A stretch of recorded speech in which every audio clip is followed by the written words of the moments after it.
Assalamualaikum warahmatullahi wabarakatuh. Perkenalkan, nama saya Melatul Hikmah dari jurusan Akuntansi Universitas Dian Nusantara, akan menjelaskan tentang laporan laba rugi komprehensif.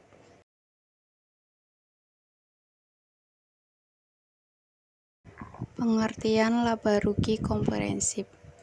Laporan laba rugi komprehensif merupakan metode dalam mengevaluasi untuk meningkatkan kinerja atau performa perusahaan yang menghasilkan laba rugi dalam periode waktu tertentu.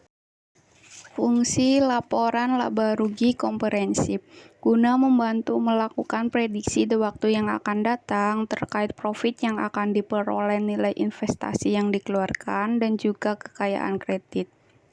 Sedangkan fungsi lainnya yang pertama, pinjaman modal. Anda bisa memperoleh pinjaman modal dari kreditor secara mudah karena mereka akan melihat seberapa kuat Anda dalam membayar pinjaman pokok dan juga beban bunga, sehingga tidak akan terjadi yang namanya kredit macet. Yang kedua, investasi. Dengan adanya laporan ini, investor bisa memperoleh informasi terkait prediksi laba dan juga arus kas di waktu yang akan datang dan bisa dijadikan patokan untuk menentukan harga jual saham serta dividen yang dimiliki oleh perusahaan di waktu yang akan datang. Fungsi yang ketiga yaitu sebagai manajemen perusahaan. Manajemen perusahaan dapat mengukur tingkat keberhasilan perusahaan, apakah sudah mencapai target yang ditentukan atau belum mencapai target tersebut.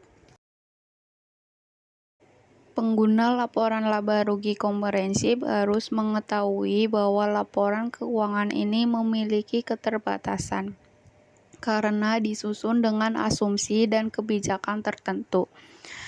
Beberapa keterbatasannya yaitu: pertama, hasil laporan dari penghasilan dan juga beban tidak bisa diukur secara handal, sehingga tidak akan bisa dimasukkan ke dalam laporan laba rugi lainnya.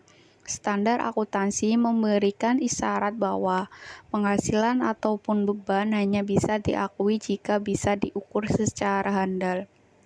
Yang kedua, penghasilan atau pendapatan yang dilaporkan akan turut berpengaruh dengan metode akuntansi yang digunakan oleh perusahaan, sehingga beda metode ini hasilnya akan berbeda. Standar akuntansi keuangan memberikan kebebasan pada perusahaan agar bisa memilih metode untuk menyusutkan aset tetap sesuai dengan kebijakan perusahaan yang telah disetujui dan disepakati bersama. Yang ketiga, hasil dari perhitungan penghasilan beban harus melibatkan pertimbangan dari segala pihak manajemen. Elemen-elemen laporan laba rugi komprehensif terdapat dalam konsep laba lainnya. Di dalam laporan laba rugi ini juga mempunyai berbagai elemen penentu yang mempengaruhi hasil laporan. Yang pertama, penghasilan. Penghasilan biasanya disebabkan karena kenaikan dari sisi modal dalam penambahan aset ataupun penurunan hutang, tapi tidak berasal dari kontribusi pemilik modal bisnis. Adapun unsur dalam penghasilan lainnya seperti pendapatan atau revenue dan keuntungan. Pendapatan merupakan penghasilan yang didapat dari kegiatan operasi utama perusahaan, sedangkan keuntungan merupakan peningkatan aset neto yang berasal dari luar transaksi. Yang kedua, beban. Beban mampu menyebabkan adanya penurunan dalam bentuk arus keluar atau kekurangannya aset ataupun bertambahnya utang, namun tidak berasal dari nilai kontribusi pemilik modal perusahaan. Modal juga bisa digabungkan lagi menjadi dua unsur utama, yaitu beban serta kerugian. Komponen pendapatan komprehensif lainnya.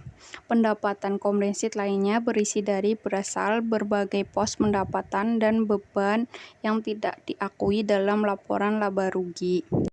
Jenis laporan laba rugi komprehensif. Kebutuhan akan informasi ini harus lebih mudah dicerna untuk mereka yang ingin melihat laporan keuangan. Jadi, laporan ini terbagi dua jenis. Yang pertama, laporan laba rugi bentuk tunggal. Laporan bentuk tunggal bersumber dari pengantar standar akuntansi keuangan.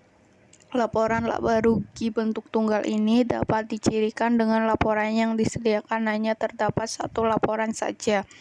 Di dalam laporan keuangan tersebut akan disajikan beberapa data yang diperlukan seperti biaya keuangan, biaya yang dihasilkan, dan beberapa bagian laporan laba rugi berdasarkan identitas suatu asosiasi jumlah laba rugi ataupun rugi yang sudah dikurangi beban pajak laba rugi.